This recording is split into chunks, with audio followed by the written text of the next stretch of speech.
और उसमें। बताइए फिर क्या लिया आपने? मेरी तो पूरी शीट में हमेशा ग्रीन ही होती है, तो आज भी वही है, पूरी लिस्ट ग्रीन ही आपको दिखाई पड़ेगी।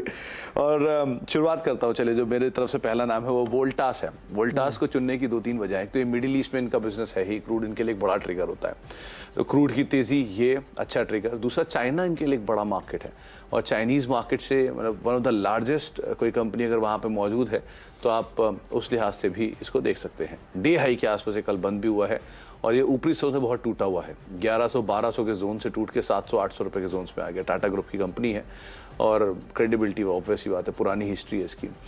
तो आप वोल्टास के ऊपर नज़र रख सकते हैं। फंडामेंटली कोई इशू नहीं है इस कंपनी के साथ, भाव का इशू है, तो थोड़ा अगर नीचे के लेवल में मिल रहा है तो आप पुल बैक प्ले यहाँ देख सकते हैं।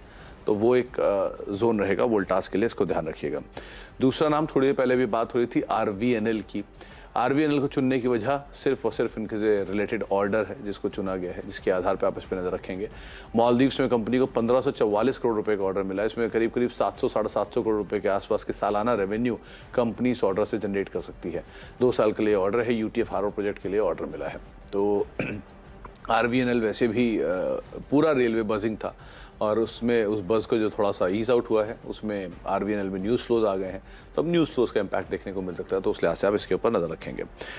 टाटा कम्युनिकेशन, इसको पहले भी मैंने चुना है और फिर मैं इसको चुनूंगा। इसको चुनने की वजह, एक तो F&O का स्टॉक हायर लेवल से काफ़ी टूटा हुआ है, और टूटने के बाद 2 दिनों से इसमें जो एक मूव वापस बनना शुरू हुआ है 1100 रुपये के जोन से, वो शायद पुल बैक में आगे कन्वर्ट हो, और अभी भी ये तेज़ी प्रिवेल कर सकती है। ये शेयर 1500, 1550, 1600 रुपये से टूटते 1100 रुपये के जोन्स में आया था, तो वापस ये कैरी फॉरवर्ड कर सकता है। टाटा ग्रुप की कंपनी है, और ये इनफैक्ट दोनों कंपनियां, ये कल एक नंबर में पढ़ रहा था, तो उसमें दोनों कंपनियां, चाहे वोल्टास हो या फिर टाटा कम्युनिकेशन हो, ये इस पिरामिड के सबसे कम एवरेज रिटर्न देने वाले स्टॉक हैं पिछले 1.5 डिकेड में।